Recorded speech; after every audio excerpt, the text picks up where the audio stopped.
18 तारीख को 6 बजे सुबह 10 बजे से शाम के 4 बजे तक भारत में रेल का चक्का जाम होगा। और 26 तारीख को एक लखनऊ में महापंचायत होगी। जब तक उसके बाप का इस्तीफा नहीं होगा, वो जेल नहीं जाएगा, तब तक आंदोलन ऐसे ही और तेज होता जाएगा। उसके पिता की क्या गलती है? पिता 120B में मुलजिम है। अच्छा। 25 तारीख को उसने ही इसकी रचना की है। उसने ही सरेआम कहा है कि जो लोग मुझे नहीं जानते वो जान लें कि मैं मंत्री नहीं, विधायक नहीं, सांसद नहीं। उससे पहले मैं क्या था? 2 मिनट के अंदर मैं लखीमपुर नहीं, उत्तर प्रदेश छुड़वा दूंगा। तो ये एक देश का जब गृह राज्य मंत्री ऐसे कहेगा तो आप क्या समझोगे? 25 में कहा और 3 तारीख में उसके बेटे ने नरसंहार कर दिया किसानों का। तो क्या पिता के कहने पर बेटा ये काम करके आया है? बिल्कुल, साजिश करता उसका बाप है, सब चीज़ उसको पता है। जब ये रास्ता प्रतिबंधित है तो फिर इस पे गाड़ी कैसे गई? प्रतिबंधित कहाँ था? प्रतिबंधित कर दिया गया था।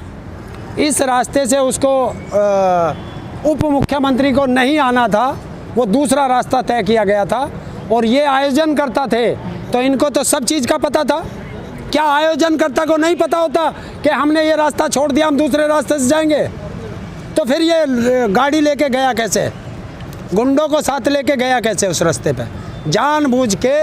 और जबकि किसान प्रोटेस्ट करने के बाद शांतिपूर्वक घर जा रहे हैं और कायर ने पीछे से वार किया है।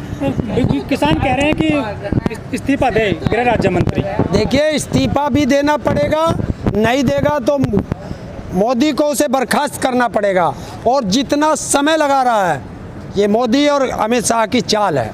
कहा जा रहा है कि मोदी जी वेट कर रहे हैं कि कुछ सबूत मिल जाए उनके खिलाफ, जो कानूनी कार्रवाई हो रही है उसके तहत फिर उनके पिता का वो इस्तीफा भी ले लेंगे। भरोसा नहीं है आपको उन पे?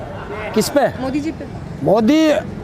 मोदी की बात और गधे की लात, इतना विश्वास है कि ना मोदी की बात का विश्वास है और ना गधे की लात का विश्वास है। आज तक उसने विश्वास करने के लिए छोड़ा क्या है? जब जिसने उस पर विश्वास किया है, ये मोदी ने उसी को धोखा दिया है। इस किसान ने सबसे ज़्यादा विश्वास किया था मोदी पे, झोली भर के उसको वोटिंग की थी। और वही किसान आज 11 महीने से सड़क पे पड़ा है। 700 से ज़्यादा किसानों की शहादत होगी, मोदी के मुंह से एक शब्द नहीं निकला। यही मोदी है मेरठ के अंदर खड़ा होकर के कह के गया था 2017 में कि गन्ने का रेट 450 होगा, 14 दिन में पेमेंट होगा, और अगर 14 दिन में नहीं दिया तो ब्याज दूंगा। ना तो ब्याज आया, ना 14 दिन में पेमेंट हुआ, ना गन्ने का रेट 450 हुआ। यही मोदी था कि मेरठ में खड़ा होकर कह के गया था कि जब हमारी सरकार बनेगी 500, 700, 1000 करोड़ का चौधरी चरण सिंह किसान कल्याण कोष बनेगा। बना? सड़कें तो नाम कर रहे हैं चौधरी जी। क्या सड़कों का नाम रखने से तुम्हारे बच्चों को नौकरी मिलेगी? तो इज्जत तो मिलती है। क्या इज्जत मिलती है? जो देश का प्रधानमंत्री रह गया हो उसको सड़कों में बांट रहे हो। यहाँ सड़कों का नाम चौधरी चरण सिंह रख रहे हो, और जो दिल्ली में लखनऊ में एयरपोर्ट है वह चौधरी चरण सिंह एयरपोर्ट का नाम खत्म करके अडानी एयरपोर्ट कर दिया। ये चाहता है कि देश का किसान सड़कों पे रहेंगे, हवाई जहाज की तरफ ना देखे। जहाज तो बिक गए हैं। ये जहाज बिका तो देश ही बिक लिया। थोड़ा दिन और रुक जाओ। हाँ, बचाई क्या देश में? किसान की ज़मीन, और इस ज़मीन को ये उद्योगपतियों को देना चाहता है। क्या लग रहा है, मतलब ये जो मांग कर रहे हैं किसान की उनको हटाया जाए पद से गृह राज्य मंत्री को, इससे किसानों को क्या फ़ायदा होगा? देखिए, किसानों के फ़ायदे और नुकसान की बात नहीं होती है। वो हत्यारे हैं, और हत्यारा अगर खुला रहेगा, आज किसानों की पीठ पे वार किया है, कल किसी दूसरे की पे करेगा। हत्यारा तुरंत जेल के अंदर होना चाहिए, हत्यारा कभी खुला नहीं रहना चाहिए। और दूसरी चीज़, देखिए, गृह राज्य मंत्री है, देश की आंतरिक सुरक्षा इन्हीं लोगों के हाथ में है। और जो देश की आंतरिक सुरक्षा में जो सेंध लगती है, अपराधी लगवाते हैं, और अपराधी का भाई होता है, दोस्त होता है। और आज वो तिरंगे में लिपट के आ रहा है और उसका बाप आंदोलन में बैठा है। और ये नफरतबाज उसे खालिस्तानी कहते हैं। कुछ लोग कह रहे हैं कि ये जो लखीमपुर में मामला हुआ है, हिंदू वर्सेस सिख करने की यहाँ पे बू आ रही है। देखिए, पहले जो इनका इतिहास रहा है, ये लोग अंग्रेज़ों के दलाल रहे हैं, अंग्रेज़ों के पिट्ठू रहे हैं। तो जिस तरह अंग्रेज़ भारत के अंदर फूट डालो राज करते थे, इन्होंने वही अपनाया और भारत के अंदर हिंदू मुस्लिम करा दिया। हिंदू मुस्लिम करा के ये सत्ता में आ गए। अब देखिए, काट की हांडी एक बार चढ़ती है। अब हिंदुओं ने भी समझा और मुस्लिमों ने भी समझा कि हमारे मरे या उनके मरे, कोई राजनेता नहीं मरा, तो हम क्यों लड़ें। अब इन्हें दिख गया कि मुजफ्फरनगर की महापंचायत ने और इस किसान आंदोलन ने हिंदू और मुस्लिम जो खाई बनाई थी, इन्होंने उसको ख़त्म कर दिया। तो अब इन्होंने सोचा कि आगे राजनीति कैसे होगी, तो अब ये धर्म को छोड़कर उस पे आ गए, जातिवाद पे। तो अब इन्होंने क्या काम करा कि वहाँ पे हिंदू और सिख कराना चाहते हैं। अच्छा। ये अभी जाति में लड़ाएंगे कि ये एससी का है तो इसे ओबीसी से लड़ा दो, ये ओबीसी का इसे माइनॉरिटी से लड़ा दो, ये भी करना चाहेंगे। लेकिन बीजेपी तो कहती है कि हमने हिंदू मजबूत किया है पूरे देश में, वो क्यों बांटेंगे? कौन किया हिंदू मजबूत? सारे हिंदुओं को आज तक इन्होंने मारना ही तो काम किया। अच्छा। हाँ, बताइए कौन सा हिंदू इन्होंने मर छोड़ा है?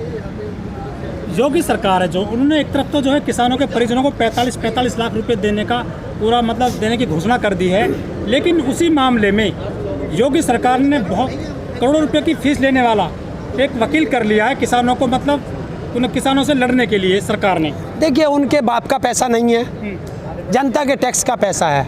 वकील वो कुछ भी कर ले। वकील आसाराम ने भी किया था, अच्छा। जेठमलानी को किया था, ध्यान रखना, भारत का बहुत बड़ा वकील है जेठमलानी, उसे भी किया था। इन्होंने कांग्रेस से वकील कर लिया।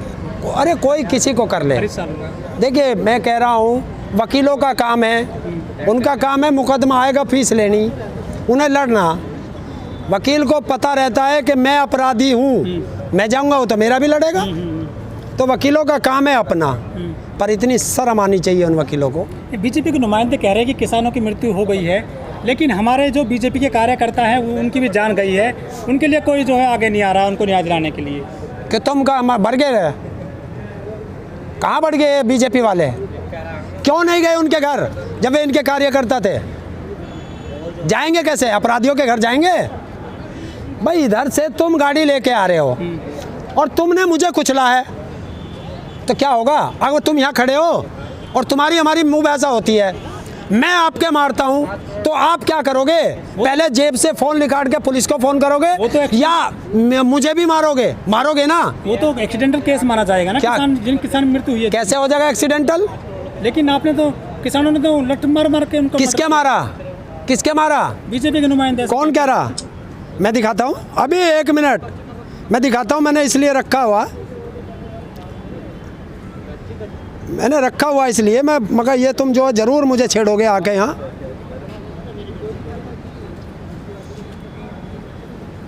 देखिए, ये ड्राइवर है और ये इसे ड्राइवर बताया गया एक गाड़ी का, ये रहा।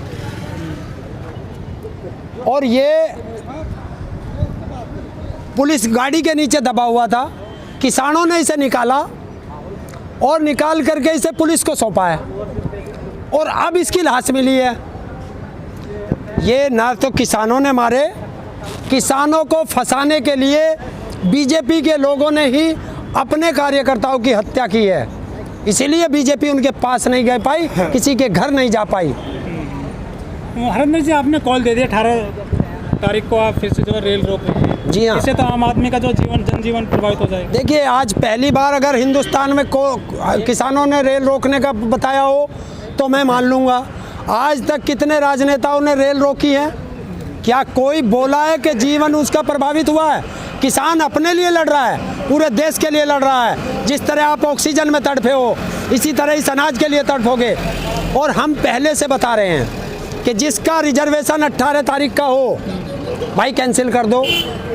जाना जरूरी हो 17 में चले जाओ, 19 में चले जाओ, 16 में चले जाओ, 18 को मत जाओ। और अगर फिर भी कोई किसानों पे दोष करेगा तो उसके लिए वो स्वयं जिम्मेवार होगा।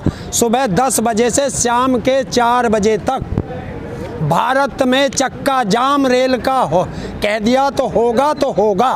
ये रेल रोकोगे या सिर्फ या बाकी ट्रांसपोर्ट? नहीं, रेल रोको अभियान है, बाकी ट्रांसपोर्ट चलता रहेगा।